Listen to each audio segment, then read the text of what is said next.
কি গরিনা দি, কেমন আছো? হ্যাঁ ভালো আছি। তুমি ভালো আছো তো? ভালো আছি। তা তোমার মেয়েকে দেখলাম বিকেল 5টার সময় পিঠে বইয়ের ব্যাগ নিয়ে গেল।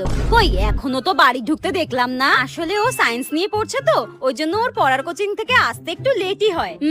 সায়েন্স না ছাই, মেয়েকে ডাক্তার করবে। আমিও কানে ভালোই বিষ ঢালতে পারি। দেখো দিদি, মেয়ে মানুষ, ইয়াং মেয়ে বলে কথা, এত রাত অব্দি বাইরে থাকা কিন্তু ঠিক নয়।